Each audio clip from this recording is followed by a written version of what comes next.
27 नवंबर गुरुवार 2025 को Burdwan government model मदरसा में एक सफल कार्यक्रम का आयोजन किया गया, जो कैरियर कम एजुकेशनल काउंसलिंग और अवार्ड डिस्ट्रीब्यूशन के ऊपर था। कार्यक्रम की अध्यक्षता जिला अधिकारी एवं मदरसा की चेयरमैन श्रीमती आयशा रानी IAS के नाम रहा। इस अवसर पर पूर्व निर्देशक मदरसा एडुकेशन जनाब आबिद हुसैन साहब मुख्य अतिथि एवं चीफ काउंसलर के रूप में मौजूद रहे।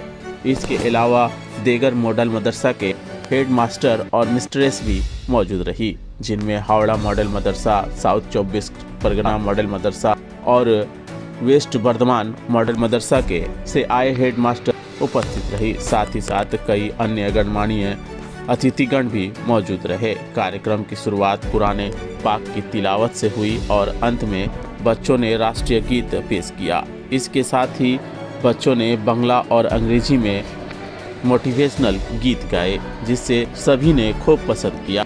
काउंसलिंग क्षेत्र में जनाब आबिद हुसैन साहब ने बच्चों को कैरियर से जुड़े प्रश्नों का सरल भाषा में जवाब दिया और उन्हें समझाया कि आज के समय में AI यानी आर्टिफिशियल इंटेलिजेंस सीखना बहुत ज़रूरी है, ताकि इस दौर में डिजिटल स्किल सीखकर छात्र बेहतर भविष्य बना सकते हैं। कार्यक्रम का मुख्य उद्देश्य बच्चों को सही कैरियर के विकल्पों से परिचित कराना और आगे बढ़ने की प्रेरणा देना था। इस दौरान उन छात्रों को सर्टिफिकेट देकर सम्मानित किया गया जिन्होंने 15 अगस्त के मौके पर कोलकाता रेड रोड पर अपने मदरसे की ओर से शानदार प्रदर्शन किया था। साथ ही वे छात्र जो इस साल हाई मदरसा एग्जाम देने जा रहे हैं, उन्हें भी प्रोत्साहित किया गया ताकि वे और आत्मविश्वास के साथ पढ़ाई कर सके। अंत में मॉडल मदरसा के हेड मास्टर मोहम्मद नसरुद्दीन साहब और स्कूल के सभी स्टाफ और मेहमानों ने विद्यार्थियों को उज्जवल भविष्य की दुआ और शुभकामनाएं दी और कहा कि ऐसे कार्यक्रम छात्रों को आगे बढ़ने के लिए काफ़ी मददगार साबित होता है। आइए देख लेंगे इस मौके पर मुख्य अतिथि और स्कूल के हेडमास्टर जनाब नसरुद्दीन साहब ने क्या कुछ कहा था। पूरी खबर न्यूज़ लाइन भारत के माध्यम से। क्या कहेंगे? काउंसलिंग का ये दूसरा प्रोग्राम है। इस तरह के कई प्रोग्राम्स यहाँ पे होते हैं, psychometric assessment, career counselling, educational counselling, और आपको पेरेंटिंग के भी सेशंस 2 बार हुए हैं। यहाँ पे नबी दिवस भी यहाँ पे मनाया जाता है। तो ये मकसद है कि बच्चों को मालूम हो कि उनकी ज़िंदगी में कौन कौन से करियर ऑप्शंस हैं। इस दौर के बच्चों को बहुत कुछ पता नहीं है। उनसे पूछने पर कि तुम ज़िंदगी में क्या बनना चाहते हो, वो बहुत ज़्यादा तो 20 से 25 करियर ऑप्शंस बताते हैं। उन्हें पता ही नहीं कि अभी के दौर का जो अपॉर्चुनिटीज़ है वो क्या क्या है, कौन कौन से ऑप्शंस हैं। तो आज डिटेल्स बच्चों को बताया गया कि लेटेस्ट करियर में अपॉर्चुनिटीज़ कहाँ कहाँ हैं, किस सेक्टर में है। ज़्यादातर AI के सेक्टर में है। और मैं बेहद ममनून और मशकूर हूँ हमारे साबिक डायरेक्टर ऑफ मदरसा एजुकेशन आली जनाब आबिद हुसैन साहब का। आज के वो चीफ गेस्ट थे और आज उन्होंने शिरकत किया और बच्चे बहुत ज़्यादा फैजाब हुए। बहुत कुछ बच्चों ने सीखा और एक स्टूडेंट की हैसियत से हम लोगों ने बहुत कुछ सीखा सर से। आज कुल मिलाकर के प्रोग्राम बड़ा कामयाब रहा। ऐसे प्रोग्राम्स हम करते रहते हैं। ये इंग्लिश मीडियम मॉडल मदरसा बर्दवान में जो है, ये गवर्नमेंट का एक पेड प्रोजेक्ट है। यहाँ पे नॉर्मल सब्जेक्ट्स के अलावा हम लोग कुछ एक्स्ट्रा सब्जेक्ट भी रखे हैं, जैसे मार्शल आर्ट के क्लासेस यहाँ पे होते हैं, आर्ट एंड क्राफ्ट के क्लासेस होते हैं, म्यूजिक क्लासेस होते हैं, यहाँ पे किरत पाठ भी होता है यहाँ पे। तो कुल मिलाकर के एक अच्छा माहौल यहाँ पे तैयार हुआ है। हमें उम्मीद है कि आने वाले दिनों में ये मदरसा तरक्की करेगा और हमें गवर्नमेंट से ताउन भी मिल रहा है और हमारे जितने भी सर हैं सब लोग ताउन करते हैं। शुक्रिया। ये बहुत साल पहले, आज से लगभग 30-40 साल पहले जब कंप्यूटर इंट्रोड्यूस हो रहा था, तो उस वक्त भी यही खदशा था कि कंप्यूटर के आने से बहुत लोगों की नौकरी चली जाएगी।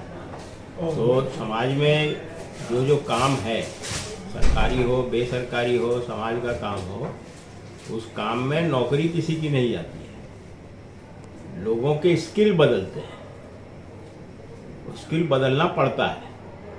ठीक है, आज से 2000-5000 साल पहले हम लोग जंगल में रहते थे, तो उस वक्त जो स्किल की ज़रूरत था, क्योंकि हंटिंग ज़रूरत होता था, ठीक है, शिकार करना पड़ता था खाने के लिए, तो उस वक्त वो स्किल की ज़रूरत था। आज तो हंटिंग की ज़रूरत नहीं है, इसीलिए स्किल बदल गया। तो अब खाना पकाने का स्किल आ गया, तो स्किल बदलता रहता है। तो जब हम लोगों के समाज में कंप्यूटर आया था तो यही खदशा कुछ लोगों ने जाहिर किया था। बाद में पता चला कि बगैर कंप्यूटर के हमारा आज ज़िंदगी में कोई भी काम नहीं होता। चाहे वो आप रेलवे का टिकट कटाइए, चाहे आप टाइप करिए, चाहे कुछ भी करिए, कोई भी काम करिए, कंप्यूटर का एक बहुत बड़ा रोल हमारी ज़िंदगी में आ गया है। जैसे मोबाइल का एक बहुत बड़ा रोल हमारी ज़िंदगी में आ गया, उसी तरह एआई जो है फ्यूचर के लिए एआई का बहुत बड़ा रोल होगा। तो जाहिर सी बात है कि जिस चीज़ का रोल हमारी ज़िंदगी में सुबह से शाम तक होगा, उसको सीखने की भी ज़रूरत ही पड़ेगी। लोगों को टेक्नीशियन का ज़रूरत पड़ेगा। सब सारे लोग एआई और कंप्यूटर के बहुत बड़े बड़े साइंटिस्ट हो जाएंगे, ऐसी कोई बात नहीं है। लेकिन समाज में जिस तरह इंजीनियर का ज़रूरत पड़ता है, उसी तरह वेल्डर का भी ज़रूरत पड़ता है। समाज में जिस तरह डॉक्टर का ज़रूरत पड़ता है, उसी तरह डायलिसिस टेक्नीशियन का भी ज़रूरत पड़ता है। दोनों मिल के ही टीम बनता है। तो यहाँ पर भी वही हाल है कि बहुत सारे लोग टेक्नीशियन होंगे, जो एआई से जो बना हुआ जो गैजेट सब होगा, अब तो सब गैजेट एआई यूज़ करेगा, तो उसके लिए टेक्नीशियन का भी ज़रूरत पड़ेगा।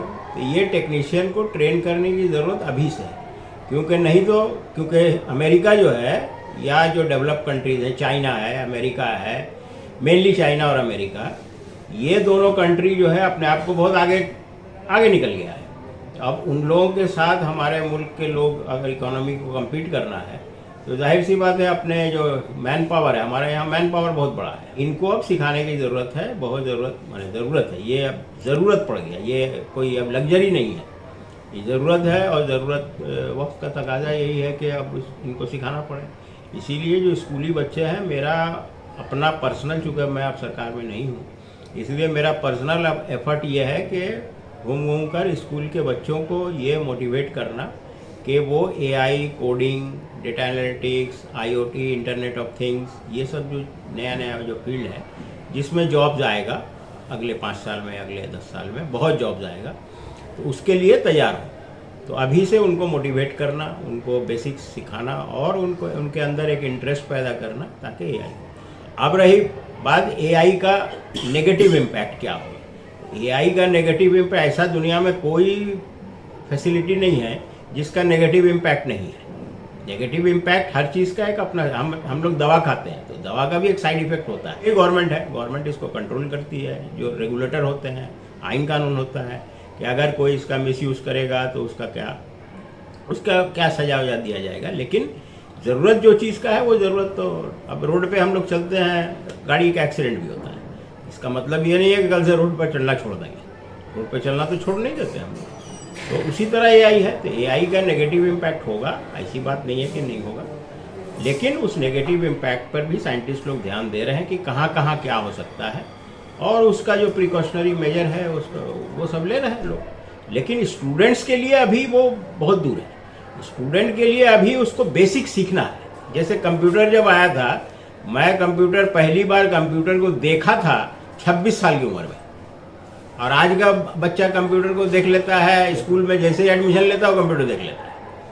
तो ये फर्क आया है। तो मौजूदा निज़ाम तालीम के दरमियान ये एआई या फिर सरकार जो है जो हमारे गवर्नमेंट, वेस्ट बंगाल गवर्नमेंट ने भी अभी क्लास 11-12 में, हम शायद बहुत लोगों को नहीं पता है कि क्लास 11-12 में जिस तरह history, philosophy, mathematics, physics, chemistry, English, Bangla वगैरह पढ़ाई होती है, उसी तरह एआई और data analytics subject already introduce हो गया है। 2024 में ये बंगाल गवर्नमेंट ने, West Bengal higher secondary council ने इसको इंट्रोड्यूस कर दिया है। बहुत सारे स्कूल्स में पढ़ाई हो रही है, और पहला बैच 2026 में एग्ज़ाम देगा। हमारे यहाँ मदरसा में भी जो है, मदरसा जहाँ हायर सेकेंडरी मदरसा है, 5 मदरसा ऐसा है जहाँ एआई और डेटा एनालिटिक्स क्लास 11-12 में पढ़ाई हो रहा है। लेकिन अब इसको फैलाने की ज़रूरत है। 5 से शुरू किए थे हम लोग, इसको शुरू किए हैं हम लोग 2024 में, 26 में पहला बैच एग्ज़ाम देगा। तो अब आहिस्ता आहिस्ता इसको फैलाने होगा। तो नीचे क्लास में लाने होगा। रियासत के दीगर स्कूलों में जैसे अंग्रेजी की जरूरत पड़ी थी, कंप्यूटर की जरूरत पड़ी थी, क्या ऐसा AI को इब्तदाई तालीम में शामिल किया जाए? अभी तो जो करिकुलम बनाते हैं लोग, जो एक्सपर्ट्स हैं हमारे वेस्ट बंगाल गवर्नमेंट में, जो एजुकेशन डिपार्टमेंट में जो एक्सपर्ट लोग हैं, वो लोग सिलेबस बना रहे हैं उसका। 11-12 का उन्होंने बना दिया है। अब क्लास 5 से क्लास 10 तक का कहाँ से इंट्रोड्यूस होगा वो एक्सपर्ट कमेटी रेकमेंड करेगी गवर्नमेंट को। तो मुझे उम्मीद है पूरा कि 2026 से इंट्रोड्यूस होगा 9-10 में। 11-12 में तो हो ही गया है, ऑलरेडी शुरू हो गया है, और उसके बाद 9-10 आएगा, फिर नीचे 7-8 आएगा, फिर 5-6 आ जाएगा। तो अगला 4-5 साल में AI और डेटा एनालिटिक्स और रोबोटिक्स जो है ये स्कूल्स में इंट्रोड्यूस हो जाएगा, मैंडेटरी, कंपलसरी। ये वक्त का तकाजा है, करना ही पड़ेगा। और चूंकि इसमें खर्च आता है, लैब कम, रोबोटिक्स और AI का लैब सेटअप करना पड़ता है जी। तो इंशाल्लाह गवर्नमेंट इस पर काम कर रही है। अगले 3-4 साल में हम लोग देखेंगे कि हर स्कूल में ऐसा हो गया। शुक्रिया। Thank you.